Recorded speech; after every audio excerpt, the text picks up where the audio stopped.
Oi pessoal, na minha última postagem eu falei sobre os temores infundidos pelas febres, tendo como pano de fundo o espalhamento do coronavírus, que nós não sabemos ainda o que vai acontecer. Mas esses temores são naturais, sejam eles fundados ou não.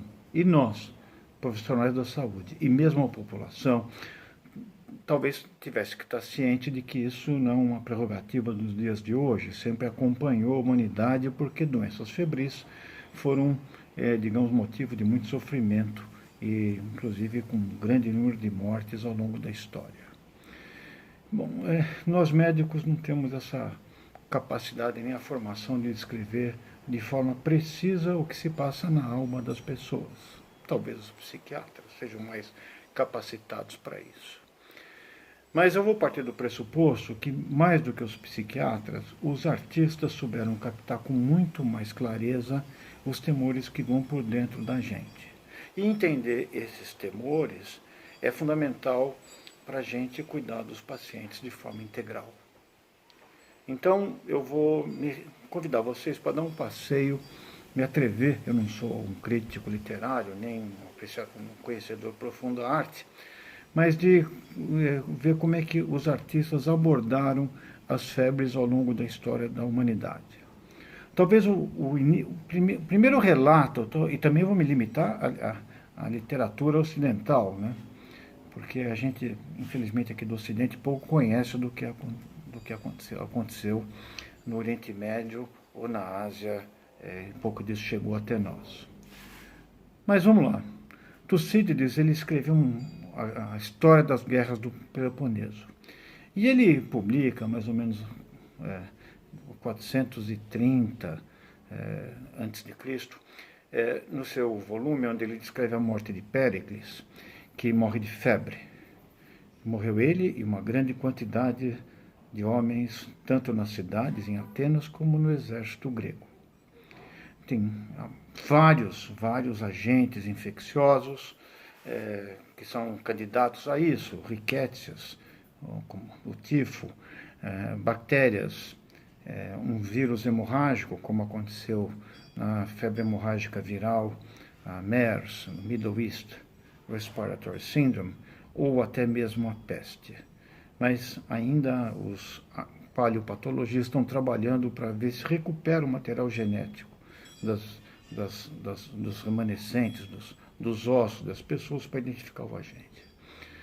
Não importa como, mas ele descreve qual foi o impacto, não só sob o ponto de vista bélico, né, a perda do líder, e a guerra ela praticamente acaba por falta de pessoas que morreram das febres, como também sobre os costumes e a estrutura social da Grécia daquele tempo. Mais recentemente, o Procópio descreve a febre causada, a peste, já no caso de Roma, a peste justiniana, que chega à Itália atual no ano 543 da era cristã. Mais do que uma apresentação dos sintomas, o Procópio foi capaz de descrever com precisão, com muito mais precisão do que os textos médicos, o horror, o desamparo e o sofrimento da população.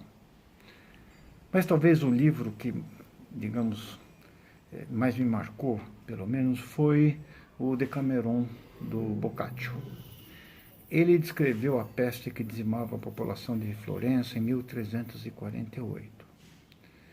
Boccaccio era um crítico de costumes. Ele cria uma narrativa onde 10 jovens florentinos, 7 mulheres e 3 homens, fogem da cidade e se abrigam num palácio e ficam num castelo, isolados, digamos, daquela doença que graçava na cidade de Florença. Para eles se entreterem, durante 10 dias eles passaram lá, cada um deles contava uma história. 10 dias, 10 pessoas, 100 histórias que compõem um fio narrativo de uma crítica feroz aos costumes da época e, ao mesmo tempo, criam a tensão entre o sublime, que acontecia no palácio de lazer, né, o isolamento, e a desesperança que existia nas cidades. Foi Boccaccio que descreve o isolamento da morte abandonada, aonde cidadão evitava outro cidadão, cônjuges evitavam o os seus respectivos pares, e até mesmo mães abandonavam os filhos, porque na hora do aperto cada um procurou o seu caminho, e inclusive os profissionais da saúde, os clérigos, todos eles abandonaram a população à sua própria sorte. Bom, isso mostra esse contraste entre o sublime e o trágico. Foi também utilizado por Alessandro Manzoni, que publica em 1827 o seu romance histórico, I Promessi Sposi, uma obra magistral, que ele faz uma descrição da peste que acometeu Milão em 1630. Além da crítica de costumes da época, né, nós temos também a peste como metáfora. O nordeste da Itália, o norte da Itália estava sob domínio espanhol, impiedoso, e a comparação entre a peste e a ocupação por uma força estranha, por um país estrangeiro, era bastante evidente.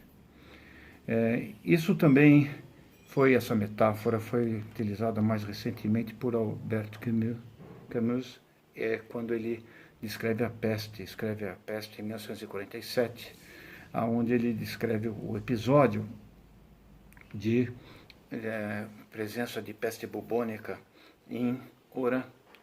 E a metáfora óbvia, além da crítica de costumes, aquela ideia da sociedade tendo preconceito com as pessoas, havia também uma nítida relação com o nazismo. Bom, além das críticas sociais e de costumes, como a peste sempre esteve associada a uma punição divina, tanto o Boccaccio, quanto o Manzoni e quanto o Camus, eles fazem uma crítica ao comportamento da igreja, que inclusive teve que se defender na época, né? Além da teologia, se criou a teodicia, onde se procurava justificar a presença de Deus a gente podia imaginar um Deus, você podia imaginar que Deus punisse os pecadores, mas como punir gente que não tinha feito nada, inclusive crianças, e destruir, por exemplo, metade da população de uma cidade de uma forma indigna?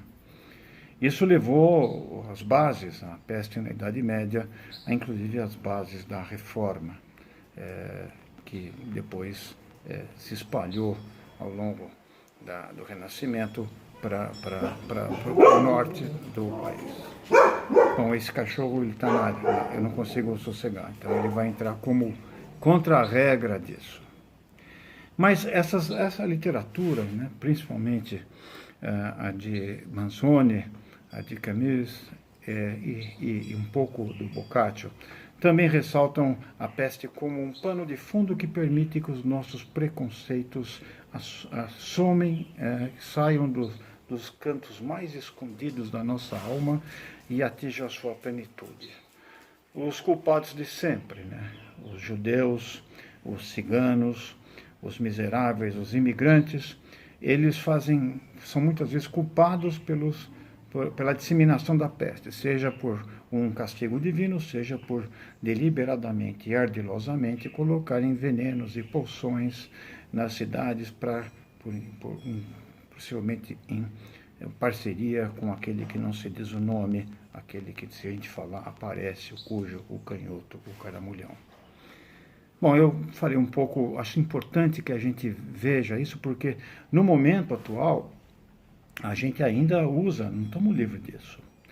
Hoje, os imigrantes, um pouquinho mais atrás, a peste gay, quando se descreveram os primeiros casos de síndrome da imunodeficiência adquirida, eram sempre vistos por nós como uma forma de expressar aquele digamos, preconceito, aquela inconformidade, aquela nossa menos-valia para outras pessoas que não pensam, não agem como a gente, para, digamos, justificar a mortalidade causada por um agente infeccioso.